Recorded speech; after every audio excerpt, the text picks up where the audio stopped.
We need to have an organized, planned way of managing this land.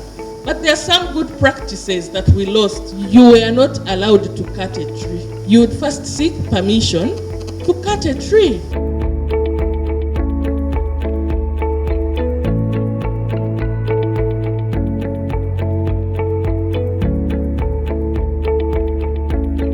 Climate change is here, and there's a really big task ahead of us.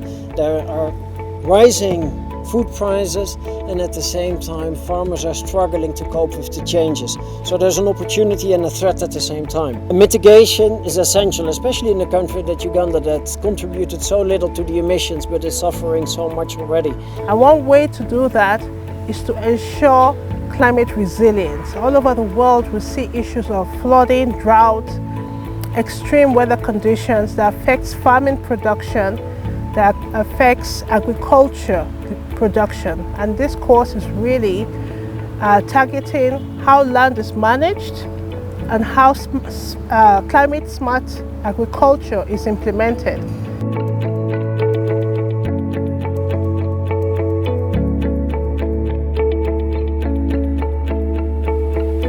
The first strategy we identified was registration of land rights. We need a stakeholders forum where people can easily get this information about the climate smart agriculture. Specifically plant those trees that include, that boost the nitrogen content of the soil.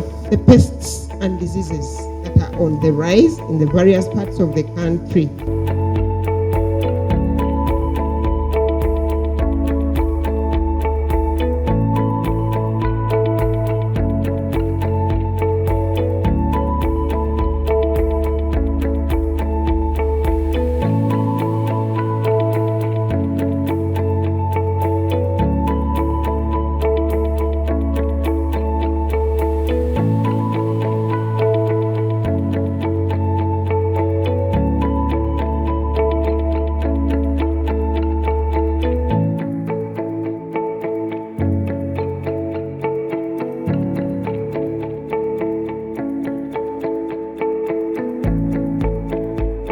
You can see this kind of a drainage system which is here is so poor that you can only be able to plan well to address this challenge when you have seen what is exactly happening here. It is very important for us as government workers to collect information before we take decisions. It enables us to make informed decisions. Mainly, they have to use their Ministry of Housing and Planning to come on the ground to find out and do research from the people.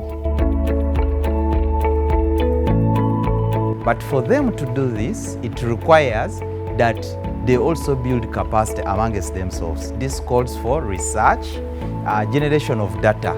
There isn't a lot of data that is available out there for these actors to actually use. We hope that the 3 directorates within the ministry will try themselves to incorporate what their learnings are as much as possible in their plans, in their programs, in their policies, and that they are able to integrate their plans, programs, and policies to be able to incorporate whatever their learnings are in terms of climate adaptation planning, in terms of sustainable land management, in terms of making sure that there is gender equity in all their programs.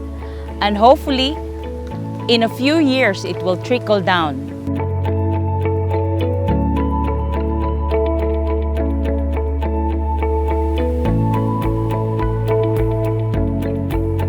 It was found out that Nachuogo faces a lot of pollution on the lake. Our problem we looked at was water pollution along the shores of Lake Victoria in Nachuogo landing site. IHS workshop has really come in at the right time. The course has been very important in opening up our minds as far as climate change issues are concerned and land use. And we believe it is going to take us to the next level in all that we do as a ministry and all other agencies in having a country that is climate resilient. As a sector, we need to see how best we develop policies which are on land, but at the same time taking care of emerging changes in the climate change.